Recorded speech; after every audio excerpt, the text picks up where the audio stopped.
আজকে আলোচনার হেডলাইন দিয়েছি যে বাংলাদেশ আওয়ামী লীগ ব্যর্থ হলে বাংলাদেশ ব্যর্থ হবে। তাই বাংলাদেশকে রক্ষা করতে হলে আওয়ামী লীগকে ব্যর্থ হওয়া চলবে না।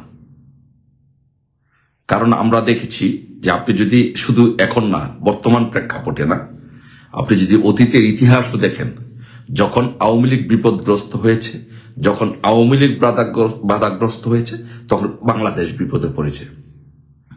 আবার যখন আওয়ামী লীগ জেগে উঠেছে, তখন বাংলাদেশ জেগে উঠেছে। বাংলাদেশ আওয়ামী লীগ এবং বাংলাদেশ দুটি পরস্পর সমার্থক শব্দ, একে অপরের পরিপূরক। কারণ এই বাংলাদেশটির জন্ম হয়েছিল বাংলাদেশ আওয়ামী লীগের নেতৃত্বে। তাই বাংলাদেশ আওয়ামী লীগ ছাড়া এই দেশকে কেউ বেশি ভালোবাসে না এবং এই দেশকে কেউ বেশি দিতে পারে না, এবং এই দেশের উন্নয়নে এর চেয়ে বড় ভূমিকা কেউ রাখতে পারে না। তাই বাংলাদেশ আওয়ামী লীগ যদি ব্যর্থ হয় তাহলে দেশ ব্যর্থ হবে। তাই দেশের প্রয়োজনে বাংলাদেশ আওয়ামী লীগকে সফল হতে হবে। আপনারা দেখেছেন যে ৭১-এর মুক্তিযুদ্ধে বাংলাদেশ আওয়ামী লীগ কিন্তু এই দেশটিকে স্বাধীন করেছে। আবার ৭৫-এ যখন বঙ্গবন্ধুকে একটি ষড়যন্ত্রের মাধ্যমে হত্যা করা হয়, তখন বাংলাদেশ কিন্তু একটি খাদের কিনারায় গিয়েছিল। সেই খাদের কিনারা থেকে দীর্ঘ পথ পরিক্রমায় আবার বঙ্গবন্ধু কন্যা শেখ হাসিনা যখন দলটির হাল ধরে, তখন বাংলাদেশ আবার আস্তে আস্তে ঘুরে দাঁড়াতে শুরু করে। তারই ধারাবাহিকতায় ১৯৯৬ সালে আওয়ামী লীগ যখন ক্ষমতায় আসে, তখন বাংলাদেশ আবার উন্নয়নের এবং সঠিক ট্র্যাকে চলে আসে। এইভাবে ধারাবাহিকতায় বাংলাদেশ আওয়ামী লীগ যখনই বাংলাদেশের হাল ধরেছে, বাংলাদেশের মানুষের ভাগ্য উন্নয়ন হয়েছে। বাংলাদেশ আওয়ামী লীগ যখন হাল ধরেছে, বাংলাদেশ আওয়ামী লীগ যখন সফল হয়েছে, তখন বাংলাদেশ সফল হয়েছে। তাই এইবারও আওয়ামী লীগের বিরুদ্ধে যে ষড়যন্ত্র হয়েছে, আওয়ামী লীগের বিরুদ্ধে যেই স্টিম রোলার ষড়যন্ত্র করে চালানো হয়েছে, তার থেকে উঠে বাংলাদেশ আওয়ামী লীগকে ঘুরে দাঁড়াতে হবে, ব্যর্থ হলে চলবে না। আর বাংলাদেশকে রক্ষা করতে হলে অবশ্যই আমি এদেশের জনগণকে বলবো, ছাত্র জনতা, কৃষক, শ্রমিক, মেহনতি মানুষ, পেশাজীবী মানুষ, বুদ্ধিজীবী মানুষ, সংস্কৃতি মনা মানুষ, সকলকে বলবো, আপনারা যদি দেশকে বাঁচাতে চান তাহলে আওয়ামী লীগকে বাঁচাতে হবে, আওয়ামী লীগের পতাকা তলে আসতে হবে, আওয়ামী লীগকে ঐক্যবদ্ধ করতে হবে, আওয়ামী লীগকে সহযোগিতা করতে হবে। আর যদি সেটি করতে ব্যর্থ হন তাহলে দেশ ব্যর্থ হবে। আর সেটি করতে পারলে আওয়ামী লীগ, বাংলাদেশ বাঁচবে।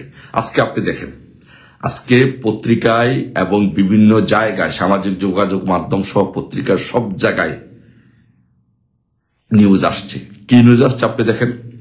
শুধু গত ২৪ ঘন্টার একটা ডাটা ফেসবুকে সহ বিভিন্ন সামাজিক যোগাযোগ মাধ্যম এবং পত্রিকা, অনলাইন চ্যানেল সহ বিভিন্ন গণমাধ্যম এগুলো প্রচার করেছে যে শুধু গত ২৪ ঘন্টায় বাংলাদেশে যা হয়েছে, এই ৭১-এর মতো বিভৎস ঘটনার দিকে চলে যাচ্ছে। বাসে ৪ ঘন্টা যাবৎ একটি বাসে ডাকাতি হয়েছে, বাসের ভিতরে নারীদেরকে ধর্ষণ করা হয়েছে। আজকে শিশুরা ধর্ষিত হচ্ছে, বিভিন্ন জায়গায় নারীরা ধর্ষিত হচ্ছে, নারীরা লাঞ্ছিত হচ্ছে। সংস্কৃতি কর্মীরা বিভিন্ন জায়গায় যারা যাচ্ছে শোরুম উদ্বোধন করতে, তাদেরকে বাধা দেওয়া হচ্ছে, তাদেরকে দেওয়া হচ্ছে না। আজকে শহীদ মিনারে ফুল দিতে দেওয়া হচ্ছে না, শহীদ মিনার ভেঙ্গে দেওয়া হচ্ছে, গুড়িয়ে দেওয়া হচ্ছে।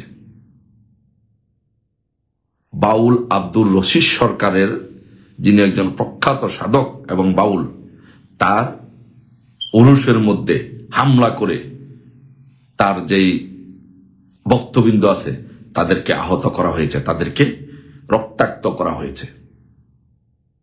আজকে বাংলাদেশের ২৪ ঘন্টায় অনেক জায়গায় ডাকাতি হয়েছে, ছিনতাই হয়েছে, চাপাতি দিয়ে কোবানো হয়েছে,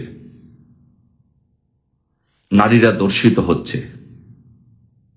এই কি বাংলাদেশ? বাংলাদেশ কেমন ছিল শুধু একবার একটু চিন্তা করে দেখেন। গত শেখ হাসিনার ১৫টি বছরের শাসনামলে, ১৬টি বছর শাসনামলে বাংলাদেশ কেমন ছিল? বাংলাদেশ কোথায় ছিল?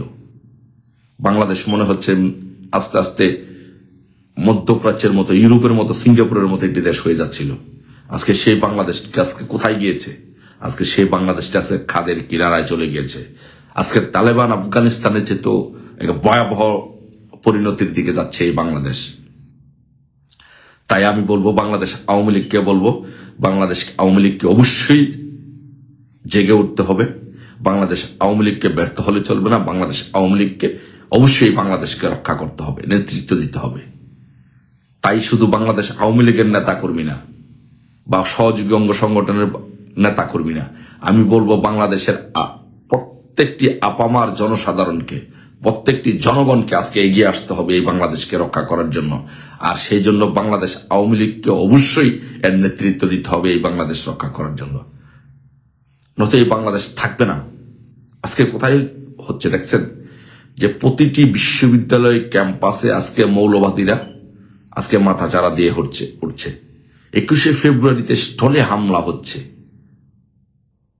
মাজারগুলোতে হামলা হচ্ছে। সারা বাংলাদেশে কোনো সংস্কৃতি চর্চা হচ্ছে না।